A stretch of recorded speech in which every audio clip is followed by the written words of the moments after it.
السلام ورحمۃ اللہ وبرکاتہ۔ الحمد للہ الذی ہدانا للایمان والاسلام والصلاة والسلام على سيدنا محمد نبيه الذي استنقذنا به من عبادة الأوثان والأصنام وعلى آله وأصحابه النجباء البررة الكرام، أما بعد فأعوذ بالله من الشيطان الرجيم، بسم الله الرحمن الرحيم. هو الذي أرسل رسوله بالهدى ودين الحق ليظهره على الدين كله. صدق الله العظيم وصدق رسوله النبي الكريم. ایک بار ادب اور احترام کے ساتھ اللہ کی پیاری محبوب دانائے خفایا و غیوب سید آدم و اولاد آدم نور مجسم رحمت دو عالم شفیع امام حادی اعظم جناب محمد رسول اللہ صلی اللہ علیہ وسلم کی بارگاہ میں کس پناہ میں نذرانہ درود پیش کرنے کی سعادت حاصل کریں. پڑھی اللہم صلی علی سیدنا سیدنا نبینا مولانا محمد وعلی وسلم صلی علیہ وسلم علیہ یا رسول اللہ صلی اللہ علیہ وسلم. ماشاءاللہ باغ بغیچوں میں کھیل اور تماشے کی محفل سجتی ہے، مگر آج اس باغ میں تماشے نہیں بلکہ آخرت سنوارنے اور سجانے کی محفل سجی ہے. بے شک دنیاوی محفلوں میں دنیا دار پہنچتے ہیں، اس جنتی محفل میں دیندار لوگ پہنچے ہوئے ہیں. بے شک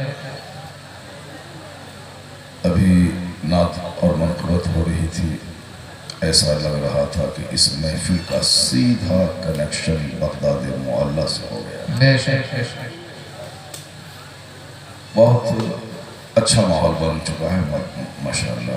کبھی کبھی ایسا ہوتا ہے، ورنہ بڑے بڑے خطیب آتے ہیں اور رات بھر کا جلسہ ہوتا ہے اور صبح اٹھنے کے بعد لگتا ہی نہیں ہے کہ کچھ ہوا ہے.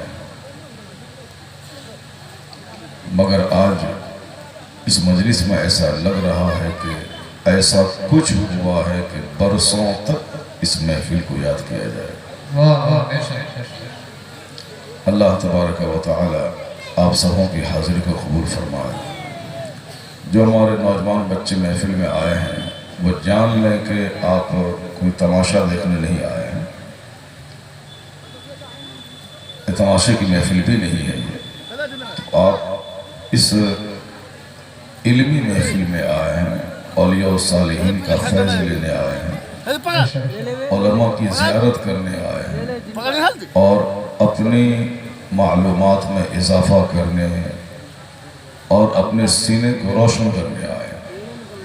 تو جب جان ہی رہے ہیں کہ یہ محفل خالص مذہبی محفل ہے تو پھر یہاں آنے کے بعد تماشا کرنے کا کوئی مطلب ہی نہیں ہوتا ہے. تو جو لوگ موبائل لیے ہوئے کھڑے ہیں وہ سب کے سب موبائل آف کر دیں. موبائل اچھی چیز ہے، بہت اچھی چیز ہے. جب کبھی ہم لوگ اپنے گھر والوں سے موبائل کے ذریعے رابطہ کرتے ہیں تو دل کو سکون مل جاتا ہے. اللہ کا شکر ادا کرتے ہیں کہ الہی ایک ایسا آلہ تو نے بندوں کو دے دیا جو اپنے گھر والوں سے اس کے ذریعے قریب رہتے ہیں. اور ایک آدمی 50 دکان کو کنٹرول کر سکتا ہے اسی موبائل کے ذریعے. بہت اچھی چیز ہے. آدمی سفر کرتا ہے، جہاں ہو وہیں سے وہ ٹکٹ بنا سکتا ہے، ٹرین کا پتہ لگا سکتا ہے، فلائٹ کا پتہ لگا سکتا ہے. بارہا ایسا ہوا کہ ٹرین چھوٹ گئی، گھر واپس ہو رہا تھا، راستے میں موبائل آن کیا، پتہ چلا کہ ایک دوسری ٹرین ہے جو مجھے جلسے میں پہنچا دے گی. آدھے راستے سے واپس آیا، اس ٹرین کو لے چل گیا. بہت اچھی چیز ہے. لیکن جس طرح کھانا اچھا ہے، ہر وقت کھاتے رہنا یہ صحت کے لیے بہت نقصان ہے۔ جی جی جی بے شک۔ لیٹرن باتھ روم جانا بہت ضروری ہے۔ 3 دن کوئی نہیں جائے واش روم تو اس کا سر پھٹ جائے گا درد سے اور وہ مر جائے گا۔ تو باتھ روم جانا ضروری ہے، لیکن کوئی 24 گھنٹے باتھ روم میں بیٹھا رہے وہ ایسے ہی مر جائے گا۔ سونا ضروری ہے، 3 دن کوئی نہیں سوئے لگاتار تو پاگل ہو جائے گا، لیکن کوئی 24 گھنٹے سویا رہے وہ سوتے سوتے مر جائے گا۔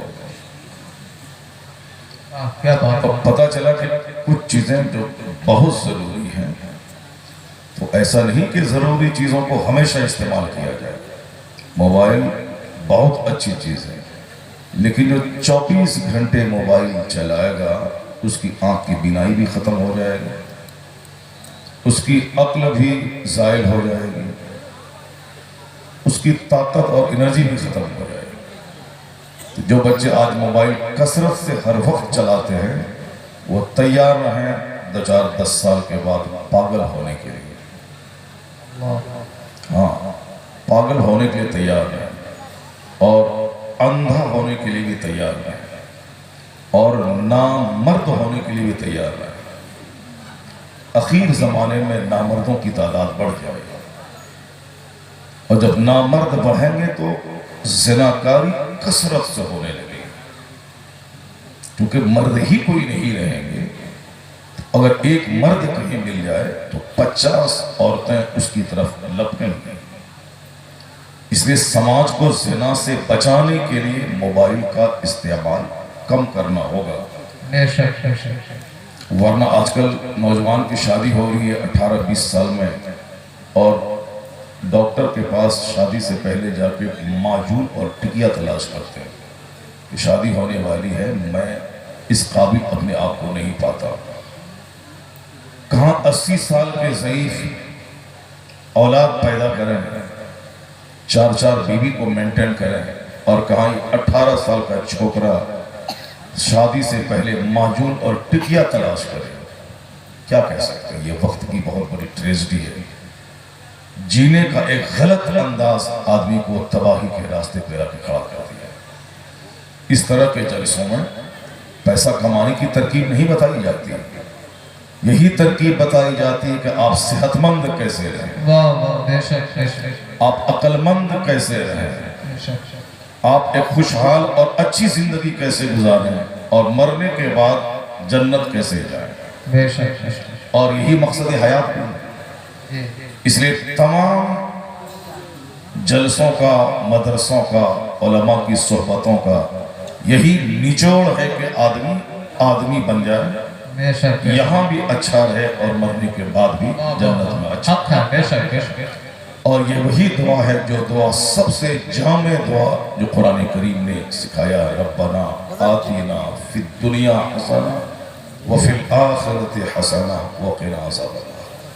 اے اللہ اس دنیا میں بھی بھلائی عطا فرما اور اس دنیا میں بھی، اور ہمیں جہنم کی آگ سے بچا دے۔ ہم کہتے ہیں اس سے ہٹ کے جن لوگوں نے جینا شروع کیا، دین سے ہٹ کر، نہیں ہم جیسے چاہیں گے جئیں گے، آپ کون سکھانے والے ہیں؟ ہم جب چاہیں سو جائیں، جب چاہیں کھا لیں، جب چاہیں ہم گھر سے نکل جائیں، جو کرنا ہے کرے، آپ کون ہیں سکھانے والے؟ جس نے بھی براہ ربی والی زندگی گزاری، کیا وہ بہت زیادہ خوش ہے؟ کیا وہ بہت زیادہ تندرست ہے؟ کیا وہ بہت زیادہ اس دنیا میں سیٹسفائیڈ ہیں؟ ایسا نہیں ہے۔ سب سے زیادہ انجوائے کرنے کی جگہ ہے وہ فلمستان، جہاں اکثر نوجوان جانا چاہتے ہیں کہ میں وہاں جاؤں، ایکٹنگ کروں، گانا گاؤں۔ بہت مست رہتے ہوں گے ایکٹر لوگ، شہرت بھی ہے، دولت بھی ہے، مستیاں بھی ہیں، لیکن آپ کو جان کر تعجب ہوگا کہ کثرت سے آج کی تاریخ میں فلم انڈسٹریز میں کام کرنے والے لوگ وہ زہر کھا کے مر گئے، پھانسی کے پھندے پہ لٹک گئے۔ جو ہمارے بچے کھڑے ہیں وہ سب غور سے میری بات سنیں اور سب بیٹھ جاؤ، جب یہاں آ گئے ہو تو بیٹھو، نہیں آنا تھا تو مت آتے، گھر میں ہی سو گیا ہو، لیکن جب جلسے میں آ گئے ہو تو بیٹھ کے کچھ دیر سن لو تقریر، بیٹھ جاؤ سر، بہت جگہ خالی ہے، نیچے بیٹھ جاؤ۔ تمہیں معلوم ہے کہ رام دیو جی جب آتے ہیں تو prime minister, chief minister, education minister, وہ سارے کے سارے نیچے بیٹھ کر ان کی بات سنتے ہیں۔ تو رام دیو جی جنت جانے کا فارمولا نہیں بتاتا ہے، رام دیو جی صحت مند رہنے کا فارمولا بتاتا ہے کہ کیسے آپ کو بیماری سے بچنا ہے۔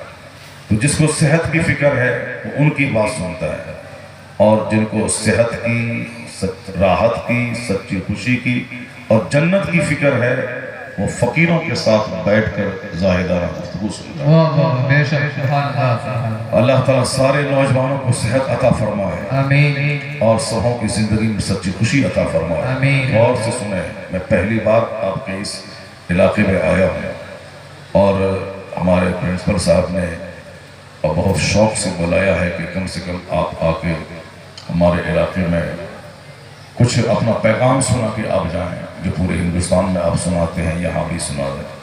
تو میں 4 گھنٹے بولنے کا عادی ہوں، لیکن آج 4 گھنٹے نہیں بولوں گا کہ آپ تھک جائیں، بس صرف 1.5 سے لے کے 2 گھنٹے تک گفتگو ہماری ہوگی، اور آپ غور سے سنیں۔ جو نوجوان بچے کھڑے ہیں وہ سب بیٹھ گئے، سب موبائل آف کر دیں۔ الحمدللہ میرے پاس بھی 2 موبائل ہے اللہ کا دیا ہوا، اور اس وقت میرے جیب میں کوئی موبائل نہیں ہے، وہ سب سوٹ کیس میں ہے۔ اب ایسا ہو کہ کوئی بچہ جا کے سوٹ کیس کھول کے موبائل لے لے میرا، نہیں لے، وہ آپ لے بھی نہیں پائیں گے کیونکہ بہت سیف جگہ پہ ہوا ہے۔ مال جب بھی کہیں رکھیں فی امان اللہ بول دیا کریں، واہ واہ، بے شک، انشاءاللہ اللہ تعالیٰ اس مال کی حفاظت فرمائے۔ انشاءاللہ۔ بولنے میں کچھ نہیں لگتا ہے مگر اس کا فائدہ کروڑوں کا ہے۔ زبان پہ ہر وقت جاری کرنا ہے، بسم اللہ الرحمن الرحیم، الحمدللہ، ماشاءاللہ، فی امان اللہ، یہ ساری چیزیں زبان پہ جاری کر لیں تاکہ ذکر الہی کی لذت آپ کو محسوس ہو جائے۔ اللہ تعالیٰ آپ سبوں کی حاضر قبول فرمائے۔ میں 4-5 باتیں آج بتانا چاہوں گا، اس سے پہلے جو بات میں کہہ رہا ہوں اس کو غور سے سن لیجیے۔ یہ میں کہہ رہا تھا کہ جنتی محفل، دونوں جہان کے سجانے کا فارمولا یہاں سے نشر ہوتا ہے، اور وہی اخلاقی باتیں آج ساری دنیا کر رہی ہے، جو بات 1400 سال سے ہمارے علماء ہمارے مدارس کی چٹائی پہ بچوں کو بٹھا کے سمجھاتے ہیں، جس کو لوگ کہتے تھے کہ ان کو دنیا سے کوئی مطلب نہیں ہے، صرف نماز پڑھیے، روزہ رکھیے، حج کیجیے، زکوٰۃ دیجیے، بس یہی کام علماء کا ہے، اس کے علاوہ آگے کچھ نہیں سوچتے ہیں۔ ایک ہیلدی لائف کیسے گزاریں ان کو اس سے کوئی مطلب نہیں۔ ساری دنیا ڈیولپ کر رہی ہے، ترقی کر رہی ہے، مکان بنا رہی ہے، ان کو صرف ایک ہی مطلب ہے کہ ایسے کھاؤ، ایسے پیو، ایسے سو، ایسے باتھ روم جاؤ، ایسے نکلو، ایسے کپڑا پہنو، کھڑے ہو کر پائجامہ پہنو گے تو ایسی بیماری ہوگی جس کا علاج دنیا میں نہیں ہے، بیٹھ کے امامہ پہنو گے تو ایسا مرض ہوگا جو بالکل لا دوا ہے، اور صاحب کہتے ہیں کہ باتھ روم جاؤ تو وہاں بایاں پاؤں رکھو، مسجد جاؤ پہلے دائنا پاؤں رکھو۔ یہ مولانا صاحب لوگوں کو اور کچھ آتا نہیں ہے، صرف ایسے رہو، ایسے کھاؤ، ایسے کپڑا پہنو، ایسے کرو، ایسے بیٹھو، ایسے سو، اتنے گھنٹے سو، صرف یہی کہتے ہیں۔ تو میں کہتا ہوں آج عالم ہی ایسا نہیں کہہ رہے، ساری دنیا دوائیوں کی تباہی کا تماشا دیکھنے کے بعد اس پلیٹ فارم پہ آ گئی ہے کہ اب دوائیوں کا استعمال کم کرو، جینے کا اسٹائل بدل لو، ایک اچھی زندگی مل جائے گی۔ جو باتیں 1400 سال سے یہ علماء کہہ رہے تھے وہ باتیں آج میڈیکل سائنس کی دنیا کا ایک ایکسپرٹ کہہ رہا ہے۔ یقین نہیں آئے تو میں ایک تجربہ آپ کو بتاتا ہوں، پھر آگے میں تقریر شروع کرتا ہوں۔ ابھی پچھلے سال دسمبر میں، یعنی سال لگ گیا، ایک اسٹیٹمنٹ آیا تھا، اے بابو بھائی صاحب، اے بھائی صاحب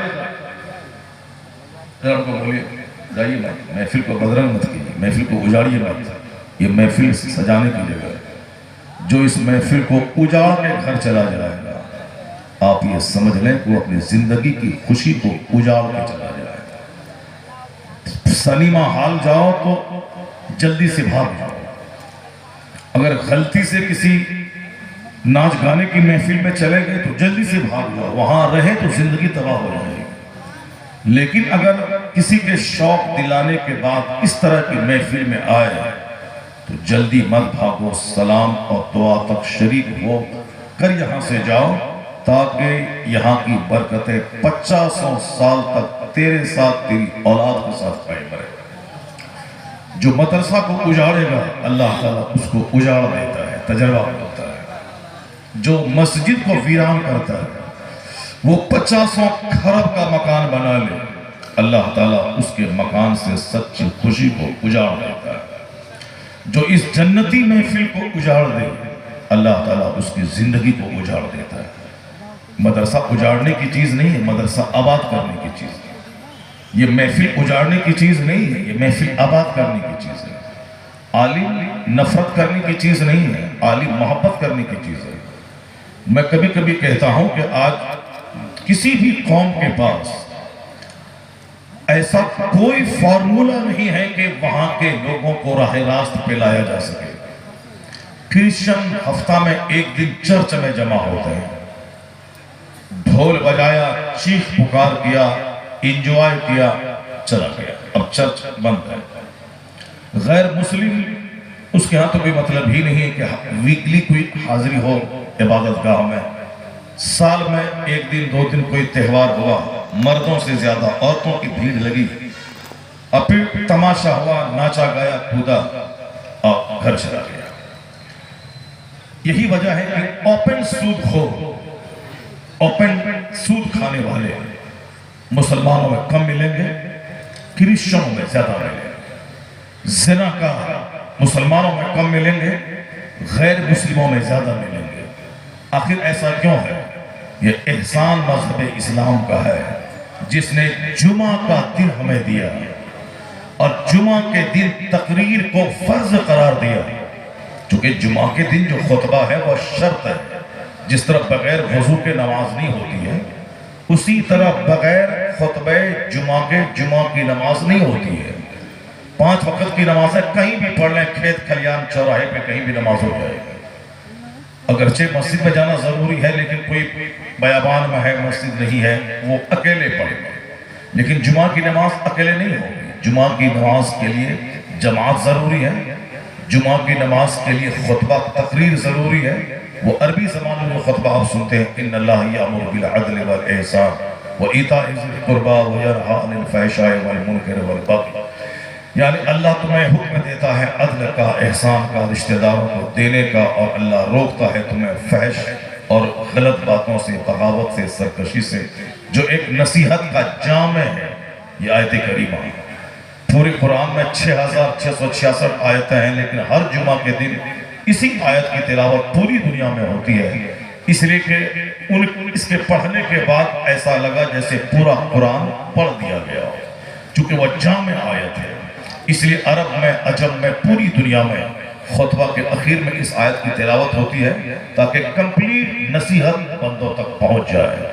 تو جمعہ کی نماز میں واز شرط ہے، اس کے بغیر جمعہ کی نماز ہی نہیں ہوگی، چاہے 1 منٹ کا واز ہو، چاہے آدھا منٹ کا، مگر وہ شرط کا مطلب یہ سمجھ لیں کہ فرض ہے، اس کے بغیر نماز ہی نہیں ہوگی۔ عیدین میں خطبہ واجب ہے، اس لیے وہ نماز کے بعد ہے۔ جمعہ میں خطبہ شرط ہے، فرض ہے، اس لیے وہ پہلے ہے۔ جمعہ کا خطبہ چھوٹا اور عیدین کا خطبہ تھوڑا لمبا ہونا چاہیے۔ عیدین کے دن اگر آندھی طوفان کا ماحول رہا، کتاب نہیں ملی، امام صاحب کو خطبہ یاد نہیں رہا، نماز ہو جائے گی کراہت کے ساتھ۔ لیکن جمعہ کے دن چاہے آندھی ہو، طوفان ہو، کتاب نہ رہے، امام کو یاد نہ رہے، بغیر خطبہ جمعہ کے نماز ہی نہیں ہوگی، اس لیے کہ وہ اس کے ساتھ شرط ہے، کنڈیشن ہے۔ یہ احسان اسلام کا ہے کہ دنیا کے سارے مسلمان لازمی طور پر جمعہ کی نماز میں مسجد جاتے ہیں، اور احسان اسلام کا ہے کہ جمعہ کے دن کمپلسریلی امام ممبر پہ چڑھ کے قوم سے خطاب کرتے ہیں، اور امام اس خطاب میں کہتے ہیں کہ یہ حرام ہے، یہ حلال ہے، یہ جائز ہے، یہ ناجائز ہے، یہ لیگل ہے، یہ انلیگل ہے، یہ فوربیڈن ہے، یہ پرمیٹیڈ ہے، یہ ہارمفل ہے، یہ یوزفل ہے، یہ مضر ہے، یہ مفید ہے، یہ کرو اور یہ مت کرو۔ احسان ان علماء کا جو جمعہ کا خطاب کر کے ہمیں ٹوکتے ہیں، یہ کرو، یہ مت کرو، یہ حرام ہے، یہ حلال ہے، یہی خطبہ جمعہ کو مرتے دم تک جب تک مسلمان زندہ ہے جمعہ پڑھنا ہے، اور ہر جمعہ کے دن یہ واعظ سننا ہے، اور اس واعظ کا اثر یہ ہوتا ہے کہ ایک جمعہ کا واعظ سننے کے بعد 6 دن کے بعد نصیحت کا پانی جہاں اترنے لگتا ہے، اگلے جمعہ کو پھر نصیحت کا پانی چڑھا دیا جاتا ہے تاکہ دل مرنے نہیں پائے۔ یہی وجہ ہے کہ یہودی، نصرانی، غیر مسلم کے مقابلے میں اوپن زناکار، اوپن سود خور، اوپن حرام خور مسلم سماج میں نہیں ملے گا۔ احسان علماء کا، احسان خطبہ جمعہ کا کہ ہمارے ہاں گناہ ہے، اوپن گناہ نہیں ہے، اس لیے کہ اسلام نے اس کا انتظام کیا ہے کہ جب تک خطاب ہوتا رہے گا گناہ گھٹتا ہے۔ اس لیے ان عالموں کا احسان ماننا پڑے گا کہ یہ ہمارے ٹوکنے والے لوگ ہیں۔ جس کا کوئی باپ نہیں ہو، جس بچے کو باپ ٹوکتا نہیں ہو، وہ بچہ بیرا ہو جاتا ہے۔ جب من میں آئے جو چاہے شراب پیے، جوا کھیلے، قہوہ خانے میں جائے، بدتمیزی والی باتیں بولے، رات بھر دن بھر گٹکا کھائے، کوئی ٹوکنے والا نہیں۔ لیکن جس کا باپ ٹوکنے والا ہو وہ بچہ ڈرتا ہے سگریٹ پینے سے، بیڑی پینے سے، گٹکا کھانے سے، تمباکو کھانے سے۔ جس مدرسے کا استاد بچوں کی کردار سازی پہ زور دیتے ہیں، یہ کرو، یہ مت کرو، ایسے سو، ایسے چادر بچھاؤ، اس وقت اٹھو، ایسے لباس پہنو، 3-4 بار لباس بدلوایا جاتا ہے۔ سلام کے لیے یہ لباس پہنو، درسگاہ کے لیے یہ، نماز پڑھنے کے لیے، کھیل کے لیے یہ، رات میں سونے کے لیے۔ مطلب ہوتا ہے کہ بچوں کو ایکٹیو رکھا جائے، اسے کام چور بننے سے بچایا جائے، اور جہاں چاہے جیسے جیو جیسے رہو، وہاں کے بچے بد کردار اور بد چلن ہو جاتے ہیں، اور جہاں بچوں کی کردار سازی پہ نظر رہتی ہے وہاں سے انسان پیدا ہوتے ہیں، وہاں بچے سیویلائزڈ اور متدین ہو جاتے ہیں۔ اسلام نے ایسا انتظام کر دیا ہے جہاں نکاح کی محفل ہو، 10 لوگ جمع ہو، قرآن کریم کی 3 آیتوں کی تلاوت ہونی چاہیے۔ یا ایھا الناس اتقوا ربکم الذی خلقکم من نفس واحدہ، اے لوگو اللہ سے ڈرو جس نے ایک جان سے تجھ کو پیدا کیا ہے۔ یا ایھا الذین آمنوا اتقوا اللہ حق تقاتہ، اللہ سے ڈرو جس طرح اللہ سے ڈرنے کا حق ہے۔ یہ 3 آیات خوف کی تلاوت خطبہ نکاح میں ہوتی ہے۔ نکاح کی محفل ہو، خطبہ ضروری ہے، سنت ہے۔ عیدین کی نماز ہو، خطبہ واجب ہے۔ جمعہ کی نماز ہو، وہاں خطبہ فرض ہے، شرط ہے۔ اس کا مطلب یہ نکلا کہ اسلام چاہتا ہے کہ جہاں 10-20 لوگوں کی بھیڑ جمع ہو وہاں واعظ ہونا چاہیے، ورنہ خطبہ نکاح کی کیا حاجت ہے؟ جب وہ سنت ہے اس کے بغیر بھی نکاح ہو جاتا ہے، لیکن شریعت چاہتی ہے کہ جہاں 10 لوگ جمع ہو وہاں واعظ ہونا چاہیے۔ عیدین کی بڑی جماعت ہے تو واعظ تھوڑا بڑا ہونا چاہیے، جمعہ کے دن واعظ ہونا چاہیے۔ تو اس لیے وہاں سے پتا چلا کہ جہاں 10 لوگ جمع ہو وہاں زندگی سنوارنے کی بات ہونی چاہیے، اس لیے دستار بندی کا جلسہ ہوتا ہے تاکہ پتا چلے کہ یہ بچے حافظ بھی بن گئے، اور اس بہانے پبلک آ جائے تاکہ پتا چلے کہ قرآن پاک میں کیا کہا گیا ہے۔ یہ نصیحت کا مجموعہ پہنچ جائے تاکہ معاشرہ بگڑنے سے بچ جائے، زندگی تباہ ہونے سے بچ جائے۔ یہ آدمی یہاں بھی آدمی بن کر ہے اور جب مرے تو جنت میں داخلہ ہو جائے۔ یہ احسان ہے اسلام کا، ہم پر مولانا تقریر کر کے بوجھ نہیں ڈالتے، یہ احسان ان کا ہے جو ہمیں تباہی سے بچاتے ہیں۔ اب میں آپ کو ایک مثال دیتا ہوں، تقریر سنیے گا۔ میں قرآن کریم کی 5 آیتوں کو پڑھوں گا جس میں ہماری زندگی کے 5 بڑے بڑے پرابلمز کا سولیوشن اور حل دیا گیا ہے۔ بالکل چونکہ آج کل ہمارے بچے جانتے ہیں کہ قرآن شریف میں صرف نماز، روزہ، حج و زکوٰۃ کی بات ہے، لیکن آپ کو جان کر تعجب ہوگا کہ اس مدرسے نے جو کچھ دنیا کو دیا، علماء نے جو کچھ دنیا کو دیا، آپ تو اتنا ہی جانتے کہ اناتھالیہ ہے، اورفینیج ہے، یتیم خانہ ہے، مولانا لوگ کھاتے پیتے ہیں، قرآن خانے کے بچوں کو پیدا کرتے ہیں تاکہ کسی کی ماں مر جائے تو 10 بچے جا کے وہاں قرآن پڑھتے ہیں، جنازے کی نماز پڑھتے ہیں۔ بس یہی ہمارے نزدیک مدرسے کا تصور ہے، مدرسے کی اتہاس، اس کی تاریخ یہی ہے۔ مگر ایک یورپ کا دانشور جو بہت بڑا پڑھا لکھا کرسچن، وہ ان مدرسوں کے تعلق سے کیا کہتا ہے؟ چونکہ ہماری سوچ چھوٹی ہے، ہمارا نظریہ غلط ہو گیا، دنیا کرتے کرتے ان دینداروں کے تعلق سے نفرت پیدا ہو گئی۔ ممکن ہے کہ ہمارا بھی تھوڑا سا قصور رہا ہو جس کی وجہ سے میں نے آپ کو بدگمان کر دیا ہے، لیکن یورپ کا وہ کرسچن جو کلمہ نہیں پڑھا ہے، جو مسلمان نہیں ہے،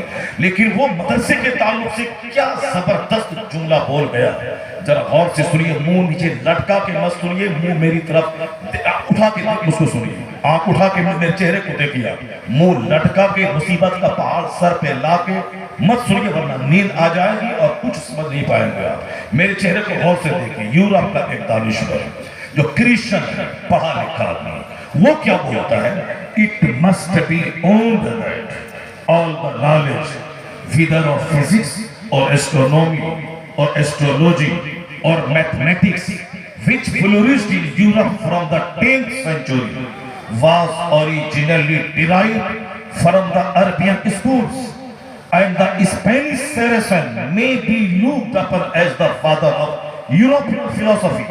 چونکہ الحمدللہ میں نے مدرسے میں الف با سے لے کے بخاری شریف تک مدرسے کی چٹائی میں پڑھا ہوں، اور مدرسے میں رہ کر کے ادھر سے میں نے میٹریکولیشن کیا، انٹرمیڈیٹ کیا، گریجویشن کیا، پوسٹ گریجویشن کیا، اور اچھے ڈھنگ سے کیا، اچھے نمبر سے کیا۔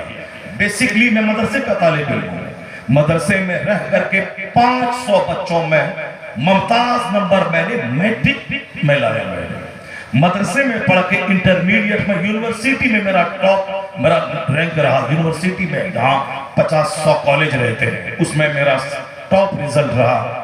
میں نے مدرسے کے ماحول کو بھی دیکھا ہے، اسکول کو بھی دیکھا ہے، اور میں نے اکثر و بیشتر دنیا کے مفکرین کی رائے کو میں نے پڑھا ہے۔ میں چاہتا ہوں کہ اپنے بچوں تک، اپنے لوگوں تک وہ رائے پہنچا دوں کہ وہ کیا سوچتا ہے اور آپ کیا سوچتے ہیں اپنے مدرسے کے بارے میں۔ وہ یورپ کا دانشور کہتا ہے کہ یہ جو کچھ کہا جاتا ہے، سائنس جو آج ترقی کری ہے، علم نجوم، علم فلکیات، علم طبعیات، علم کیمیا، علم حیاتیات کی وجہ سے، وہ کہتی ہے سارے علوم عربی مدارس سے لیے گئے ہیں۔ وہ کرسچن جان ڈیوڈ پورٹ کہتا ہے سارے علوم عربی مدارس سے لیے گئے، اور آگے کا جملہ چوکا دینے والا ہے the Spanish Saracen may be looked upon as the father of European philosophy۔ وہ دانشور کہتا ہے چونکہ اسلام کا سورج تو عرب سے چمکا، اور دھیرے دھیرے عرب کے مجاہدین عرب سے باہر نکل کر دنیا میں چھا گئے، انہوں نے کشتی میں آگ لگا دی، یا تو اس زمین پہ اسلام کا جھنڈا گاڑا جائے گا یا ہماری قبر یہاں بن جائے گا۔ اس طرح کا جنون لے کے جو بھی بندہ آگے بڑھتا ہے کامیابی قدم چومتی ہے۔ جو چھوٹا دل لے کر بزدل کام چور ہوگا کہ نہیں ہوگا، ہوگا کہ نہیں ہوگا، وہ زندگی میں کچھ نہیں کر پاتا ہے۔ جو ہارڈ اینڈ فاسٹ فیصلہ لے، یا تو مدرسہ 100 کمرے کا بنے گا یا اس مدرسے کی تیاری میں میری جان چلی جائے گی، یا تو میں ڈی ایم بنوں گا یا پھر اس ڈی ایم بننے کی تیاری میں میری جان چلی جائے گا۔ 18 گھنٹے پڑھنا پڑے میں 18 گھنٹے پڑھوں گا، مگر میں لڑ کے نوکری لوں گا۔ جو اس طرح کا پیشن، اس طرح کا جنون، اس طرح کا سینٹیمنٹ لے کے پڑھتا ہے کامیابی قدم چومتی ہے۔ اور یہ جنون ہمیں کہیں دوسری جگہوں سے نہیں ملا، یہ جنون ہمیں مکہ المکرمہ کی وادی سے ملا ہے۔ جب حضور کے سامنے کافروں نے کہا تھا کہ آپ کیا چاہتے ہیں؟ سرداری میں مکے کا سردار بنا لیتا ہوں، آپ اسلام کی تبلیغ چھوڑ دیں، میرے بتوں کو برا بھلا کہنا چھوڑ دیں، اگر آپ چاہتے ہیں کہ خوبصورت لڑکی سے میں شادی کروں، میں اپنے مکے کی سب سے خوبصورت ترین لڑکی کو میں آپ کے نکاح میں دے دیتا ہوں، آپ اسلام کی تبلیغ چھوڑ دیں۔ ان لوگوں نے کہا تھا اگر آپ دولت مند بننا چاہتے ہیں میں سونے چاندی کا ڈھیر آپ کے پاؤں میں لگا دیتا ہوں، اسلام کی تبلیغ چھوڑ دیں۔ حضور نے کیا کہا تھا؟ اگر یہ لوگ داہنے ہاتھ میں سورج اور بائیں ہاتھ میں چاند لا کے رکھ دیں اور کہیں کہ اسلام کی تبلیغ سے باز آ جاؤ، تو ایسا کبھی نہیں ہوگا۔ یا تو اسلام مکمل ہو کے رہے گا یا اس راہ میں محمد کی جان چلی جائے گی۔ اللہ صلی اللہ، یہ وہ موٹیویشنل جملہ تھا مصطفیٰ کا جو سرکار کی شخصیت کو بتاتا ہے کہ کس قدر اسٹرگل، جدوجہد اور اسلام کو آخری حد تک ہر گھر میں پہنچانے کی جو آخری حد تک کوشش کرنے کا جنون آقا دو جہاں کے دماغ میں تھا، یہ اس جملے سے ظاہر ہے۔ وہی جملہ تھا جو محمد اکیلے تھے، لیکن جیسے جیسے دشمنی بڑھتی گئی 4 کروڑ لوگوں نے کلمہ پڑھ لیا، پھر دشمنی بڑھتی گئی 50 کروڑ نے کلمہ پڑھا، پھر دشمنی بڑھتی گئی 100 کروڑ نے کلمہ پڑھا، پھر دشمنی بڑھتی گئی 150 کروڑ نے کلمہ پڑھا۔ آج پچھلے 50 سال کے اندر ہندوستان کے باہر اسلام مخالف جو فضا بنی ہے، اس کا مطلب کہ دشمن چاہتے ہیں کہ اسلام کا بڑھتا ہوا قدم روک دے۔ ابھی 5-10 سال کے اندر ہندوستان میں جو ماحول بنا وہ سبوں کے سامنے موجود ہے، لیکن کیا پتا چلا کہ دشمنی بڑھی تو 1 کروڑ سے گھٹ کے مسلمان 50 لاکھ ہو گئے، 100 کروڑ سے گھٹ کے 50 کروڑ ہو گئے؟ نہیں، دشمنی بڑھتی گئی۔ آج کی تاریخ میں 200 کروڑ لوگ ایسے ہیں جن کے نام کے ساتھ لفظ محمد جڑا ہوا ہے۔ یہ محمد احسن، محمد قمر، محمد فلاں، یہ 200 کروڑ محمدی فوج یہ بتاتی ہے کہ اسلام کا معاملہ الگ تھلگ ہے، دشمنی بڑھتی جاتی ہے، مصطفیٰ کے غلاموں کی تعداد میں اضافہ ہوتا چلا۔ نعرہ تکبیر، نعرہ رسالت، فیضان اعلی حضرت، نعرہ تکبیر۔ واہ بھائی ماشاءاللہ، واہ بہت خوب۔ کام کرنے کا جنون چاہیے، کام کرنے کا پیشن چاہیے، کام کرنے کا جذبہ چاہیے۔ جذبہ اگر نہیں، مردہ آدمی کچھ نہیں کر پائے گا۔ وہی آدمی بہت بڑا سے بڑا کام کرتا ہے جس کا جذبہ جوان رہتا ہے۔ جو مردہ آدمی نماز میں بھی مردہ دل رہے گا، جلسے میں بھی مردہ دل رہے گا، مدرسے میں بھی مردہ دل رہے گا، کچھ نہیں کر پائے گا۔ یہ دنیا ہے، کام کی جگہ ہے، یہاں جو بھی محنت کرتا ہے کامیاب ہوتا ہے۔ میرے سامنے ان بدعقیدوں کے مدرسے ہیں جس میں 10-10 ہزار بچے پڑھتے ہیں، جس کے پاس 200 کمرے ان کے مدرسے میں ہیں۔ ITI کالج بھی ہے، انجینئرنگ کالج بھی ہے، میڈیکل کالج بھی ہے۔ ہندوستان میں ایسے مدرسے ہیں۔ ہمارے مدرسے کے لیے بچوں کو کھانے کے لیے دال اچھی نہیں ملتی، ہمارے مدرسے میں بچوں کو سردی کے زمانے میں اوڑھنے کے لیے کمبل نہیں ملتا، ہمارے مدرسے میں باتھ روم نہیں ہے قاعدے کا کہ باہر سے کوئی گیسٹ آئے تو قاعدے سے نہا سکے، ہمارے مدرسے میں باتھ روم نہیں ہے جس میں کہ ٹائلز ماربل لگا ہو، اور کہاں 1000 کمرہ۔ وہ آخرت ہے جہاں جنت صرف مسلمان کو ملے گی۔ مگر اس دنیا میں اگر مسلمان گھر میں بیٹھ کے رہے گا تو اس کا بچہ DM نہیں بنے گا، مسلمان گھر میں بیٹھ کے رہے گا اس کا بچہ IS آفیسر نہیں بنے گا۔ اگر کوئی بیٹھ کے رہے گا کلاس میں سبق یاد کر کے نہیں جائے گا، وہ شیخ الحدیث نہیں بن پائے گا۔ وہ 1-2 نعت کو ہندی میں لکھ کر کے، آواز اچھی ہے پڑھ کر کے وہ نعت خواں تو بن سکتا ہے لیکن شیخ الحدیث نہیں بن پائے گا۔ وہ 2-4 باتیں رٹ کر کے چھوٹا موٹا خطیب تو بن سکتا ہے لیکن ایک بہت بڑا اسلامک اسکالر نہیں بن پائے گا۔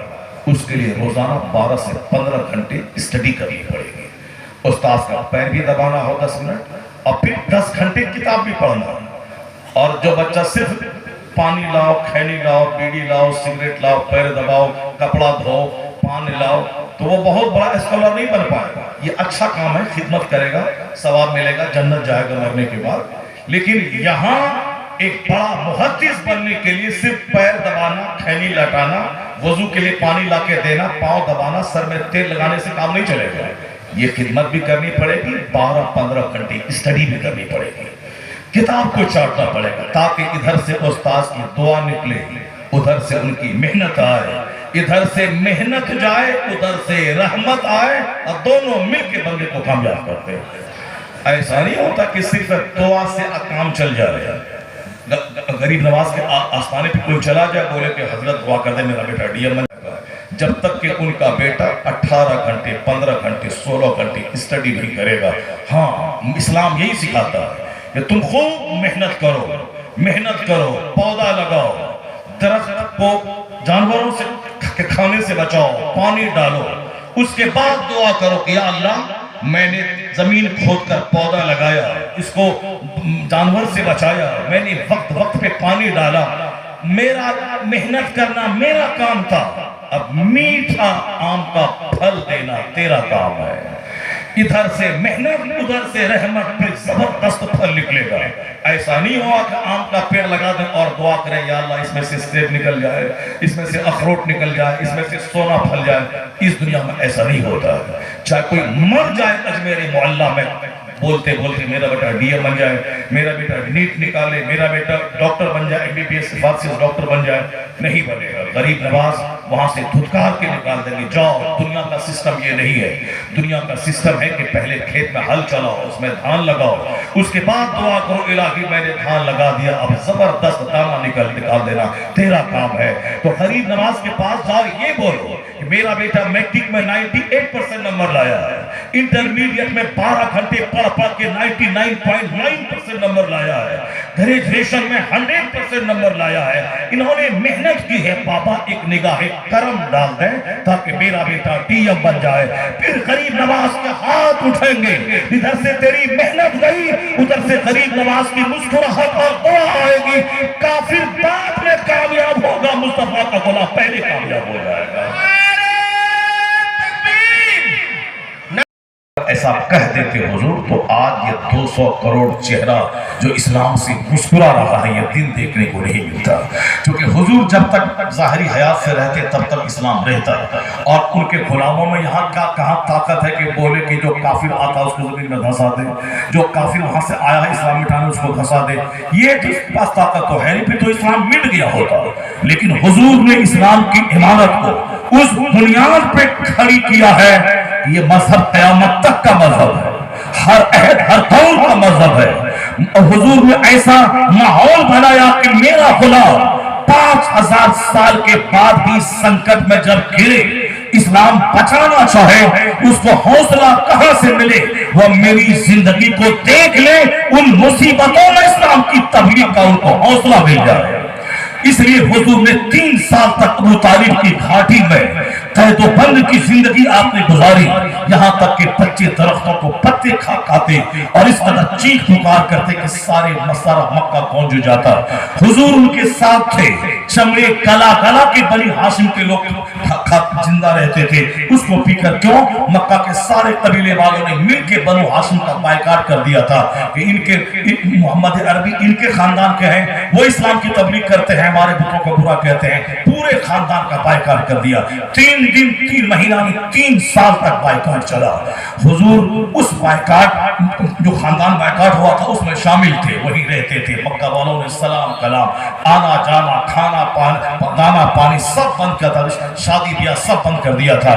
مگر حضور نے 3 سال تک اس مضبوط ماحول میں، مصیبت کے ماحول میں مضبوطی کے ساتھ کھڑے رہے، اپنے خاندان والوں کا حوصلہ بلند کرتے رہے، صرف اسی لیے تاکہ قیامت تک کہیں ڈیٹینشن کیمپ کا خطرہ ہمارے ایمان کو لوٹنے نہیں پائے، قید و بند کی صحبت میرے ایمان کو چھیننے نہیں پائے۔ جب گر جاؤں دشمنوں کے بیچ میں، جینا مشکل ہو جائے، حضور کی اس زندگی کو دیکھ لو، ان مصیبتوں میں جینے کا حوصلہ مل جائے۔ اس لیے سرکار نے سیرت سے ایسی روشنی بخشی ہے تاکہ قیامت تک کا مذہب اور اس مذہب کی خدمت کرنے والے سب کی زندگی سے نور حاصل کرے۔ میدان جنگ میں جانا ہوگا، دشمنوں سے لڑنی ہوگی، کفر اور شرک مٹانے کے لیے اپنے بچوں کو گنوانا ہوگا، اپنے جوانوں کو شہید بھی کرنا پڑے گا، ضرورت پڑے تو اپنا وطن ایمان بچانے کے لیے چھوڑنا پڑے گا۔ حضور مکہ میں پیدا ہوئے، ضرورتاً مکے کو چھوڑ کر مدینہ آ گئے، مکہ کے صحابہ مدینہ آ گئے، ہجرت کیا، اپنا وطن چھوڑ دیا، کروڑوں کی جائیداد چھوڑ دی۔ یہ ہجرت بتاتی ہے کہ جہاں ایمان بچانا مشکل ہو جائے وہاں اگر ضرورت پڑے تو اپنا وطن چھوڑ دینا، اپنا علاقہ چھوڑ دینا، علاقہ چھوٹے عیب کی بات نہیں ہے، اپنا ایمان بچا لینا یہ بہادری کی بات ہے۔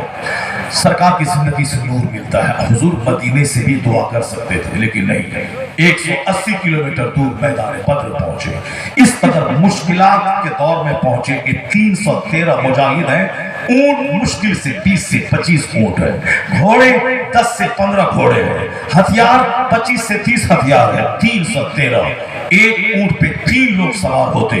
اس طریقے سے کچھ لوگ پیدل آگے نکیل تھام کے چلتے اور 2 لوگ سوار رہتے.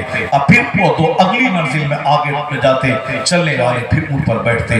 اسی میں حضور تھے. صحابہ نے کہا سرکار آپ میرے سردار ہیں, آپ تنے تنہا چلیں اونٹ پر بیٹھیں اور میں نکیل تھام کے آگے جاتا ہوں. حضور نے کہا ایسا نہیں ہوگا, میں تم سے کمزور بھی نہیں ہوں اور مجھے نیکی کی ضرورت تم سے زیادہ ہے, تم کو مجھ سے زیادہ نیکی کی ضرورت بھی نہیں ہے, اس لیے میں وہی کروں گا جو سارے لوگ کر رہے ہیں. سرکار اپنی اونٹنی پہ 2 صحابہ کو بٹھایا اور نکیل تھام کے آگے آگے چلنے لگے.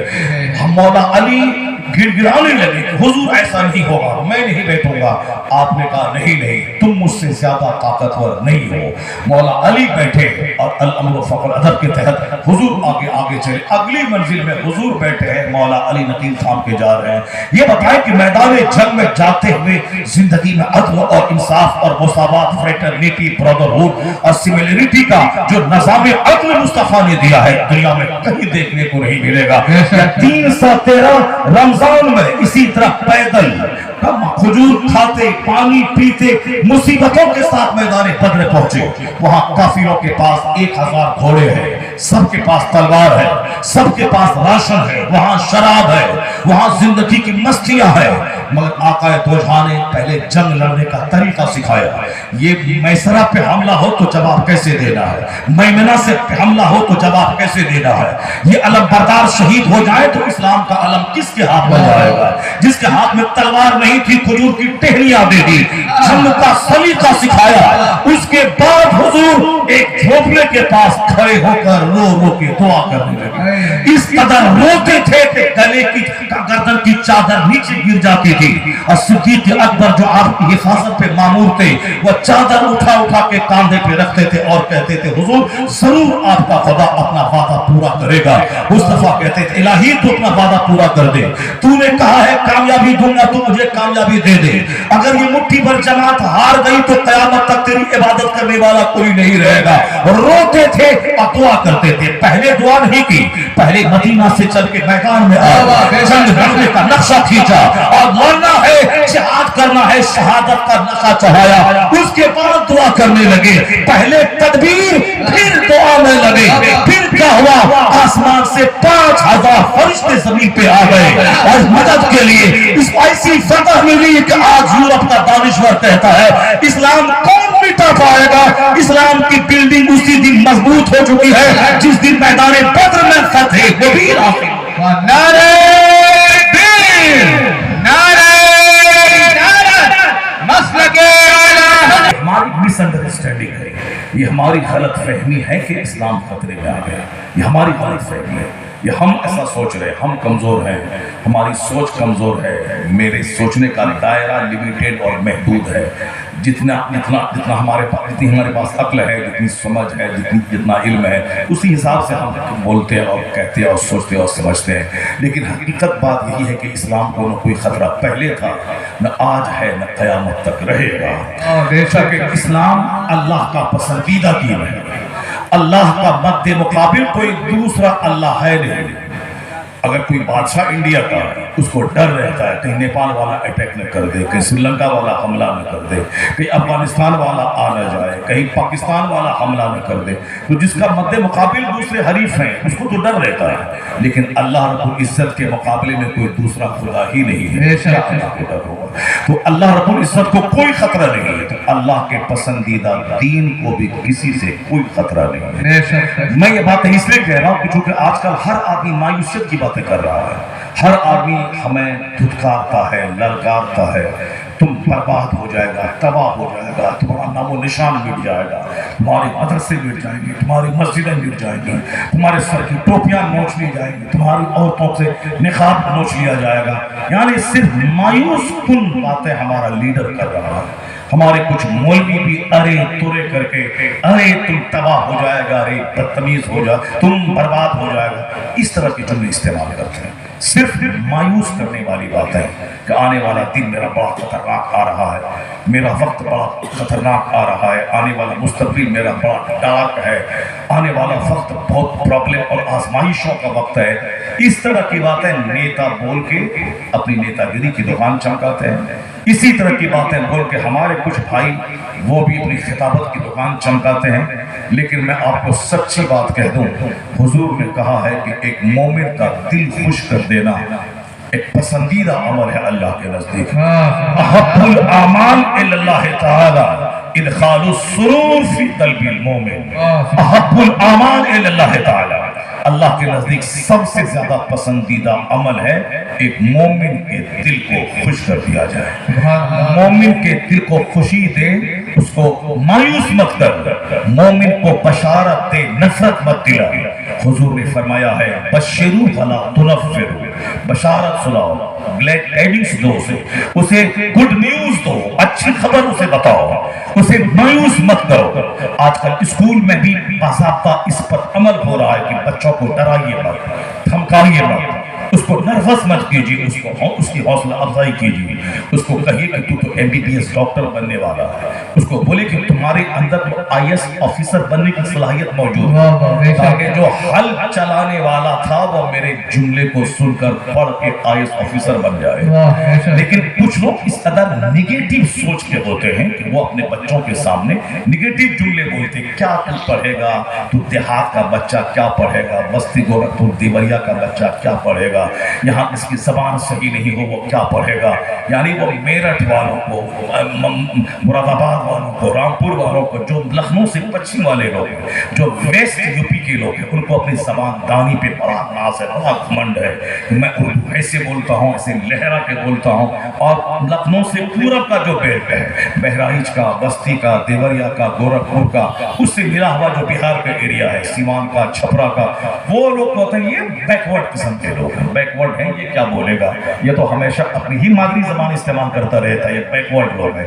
یہ انسان کی سوچ ہے کہ ایک محلے، ایک گاؤں میں 4 محلہ ہے تو ہر محلہ والا دوسرے کو بیکورڈ کہتا ہے، بیچ سے کوئی ندی گزری ہے، اس طرف والا اس طرف والے کو بیکورڈ کہتا ہے۔ ہمارے بہار میں ایک ندی ہے گنگا ندی، تو گنگا کے اس پار والا اپنے آپ کو فارورڈ سمجھتے ہیں، اور گنگا کے اس پار جتنے لوگ ہیں جیسے حاجی پور، مظفر پور، ہمارا جو ضلع پورنیہ ہے، ان لوگوں کو وہ بیکورڈ سمجھتے ہیں، یہ کہتے ہیں ہم فارورڈ ہے، وہ بیکورڈ ہے۔ اسی طرح اتر پردیش میں ہے، لکھنؤ سے پچھم والا اپنے آپ کو فارورڈ سمجھتا ہے، یہاں سے پورے والے کو لوگ بیکورڈ سمجھتے ہیں، یہ انسان کی کمزوری ہے۔ امریکہ والا ایشیا والے کو بیکورڈ سمجھتا ہے، اب یورپ والے امریکن والوں کو بیکورڈ سمجھتے ہیں، یعنی آدمی کا نظریہ ہے کہ اپنے سے دوسروں کو ڈیمورلائز کرنا، دوسروں کی توہین کرنا، دوسروں کو گرانا، جیسے بہت سارے لوگ ہیں اتر پردیش کے جو بہار والوں کو گری نگاہ سے دیکھتے ہیں، بھائی یہ بہاری ہے، یہ بہاری ہے، یہ اسی طرح سے دیکھتے ہیں جیسے پورے ہندوستانیوں کو سعودی عرب میں ہندی مسکین بولا جاتا ہے، لہذا ہندی مسکین، چاہے آپ گورکھپور کے رہیں، کہ لکھنؤ کے رہیں، کہ راجستھان کے رہیں، کہ گجرات کے رہیں، کہ چاہے آپ دلی کے رہیں، راجدھانی کے، مگر عرب میں مسکین ہے یہ، ہاذا ہندی مسکین، یہ ہندی مسکین ہے۔ آپ MBBS ڈاکٹر ہیں، وہاں نوکری کرتے ہیں، مگر یہ مسکین ہے۔ وہاں کا آدمی چپراسی ہے، مگر وہ وہاں کا آدمی ہے، وہاں کا لوکل نواسی ہے، اور یہ باہر کا آدمی خارجی، ہاذا ہندی مسکین، یہ نیچر ہے، وہ چپراسی ہے، یہ MBBS ڈاکٹر بن کے گیا ہے، مگر دماغ میں گھمنڈ آدمی کا رہتا ہے علاقائیت کے اعتبار سے۔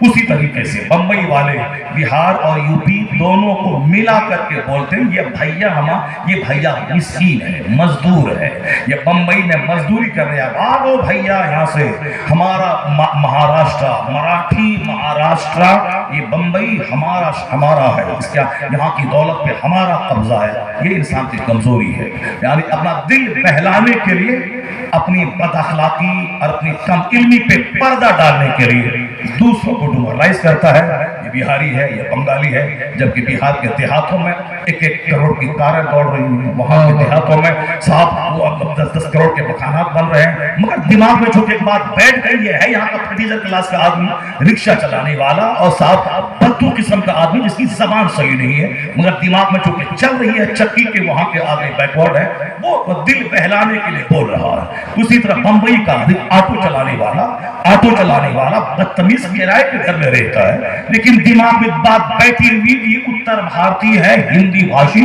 یہ بھیا ہے، اس کو نکالو ہم سپیریئر ہیں۔ بدتمیز یہاں لکھنؤ میں ایک آدمی کے پاس 2000 کروڑ کا مال ہے اور تم بولتا ہے کہ صاحب یہ اتر بھارتی ہے، بھیا ہے، بھیا بھی نوکری کرنے بمبئی میں آیا ہے۔ اسی بمبئی میں ایک بھیا کے پاس 100 بلڈنگ موجود ہے اور تمہارے پاس اپنا گھر تک نہیں ہے، آٹو چلاتا ہے وہ کلوا اور بولتا ہے کہ یہ بھیا ہے، یہ غریب ہے، یہ مسکین ہے۔ یہ آدمی کا نیچر ہے، اس لیے کبھی بھی اس بات کو جس سے کہ دوسروں کی تحقیر ہو اس بات کو اپنی زندگی میں داخل نہیں کرنا چاہیے، دوسروں سے سبق لینا چاہیے، نہ اسٹیٹ کے نام پہ، نہ محلے کے نام پہ، نہ ملک کے نام پہ کسی کو ٹمرائز کرنا چاہیے۔ یہ آدمی کا نیچر ہے کہ یہ ایسا ہے وہ ایسا۔ اسلام نے ان ساری بھاوناؤں کو مٹاتے ہوئے کہا تھا لا فضل لعربی علی عجمی ولا لعجمی علی عربی ولا لاسود علی ابیض ولا لابیض علی اسود الا بالتقوی۔ اسلام آ گیا ہے، اب کسی عربی کو اجمی پر کوئی فوقیت نہیں، کسی گورے کو کالے پر، کالے کو گورے پر کوئی فوقیت نہیں۔ اب جو متقی ہوگا، جو اللہ سے ڈرے گا، جس کا آچرن، جس کا سوبھاؤ، جس کا بیہیویئر، جس کا کیریکٹر، جس کا کنڈکٹ جتنا اچھا ہوگا وہی ریسپیکٹیبل ہوگا، وہی قابل احترام ہوگا۔ حضور کی حدیث نے دنیا کے کالے گورے کا فرق مٹا دیا اور وہ اعظم کا فرق مٹا دیا۔ ہندوستان کے دیہات کا کالا آدمی ہل چلانے والا اگر وہ صاحب ایمان، صاحب تقوی ہے تو مکہ میں پیدا ہونے والا اگر کوئی بدعقیدہ استاد ہے اس سے ہزار گنا بہتر یہ ہے، اس لیے کہ ایمان دیکھا جاتا ہے، تقوی دیکھا جاتا ہے، وہاں رنگ نہیں دیکھا جاتا۔ جس کے پاس ایمان ہے، جس کا کیریکٹر اچھا ہے وہ ہمارے لیے محترم ہے، ہمارے لیے قابل احترام۔ نعرہ تکبیر، نعرہ رسالت، علماء تعالیٰ لگا دے یہ باتیں اور محترام کو زیادہ اس پر عمل کرنا ہوگا۔ تو عالم بننے، حافظ بننے کا مطلب یہ نہیں ہے کہ اب ہم ایسی دنیا میں قدم رکھ دیے جس دنیا میں چاروں طرف سے پیسے برسیں گے، نہیں، پیسے برسانے کے لیے دوسری دنیا ہے، یہ وہ دنیا ہے گالی سننے کی دنیا، کانٹے جھیلنے کی دنیا، لوگوں کے غضب اور غصے کا سامنا کرنے کی دنیا، سماج میں سارے زمینداروں، زر اندوزوں اور تمام ظالموں جابروں کی نگاہوں کا کانٹا بننے کی دنیا۔ یہاں گلے میں مالا ہمیشہ نہیں ڈالا جاتا ہے۔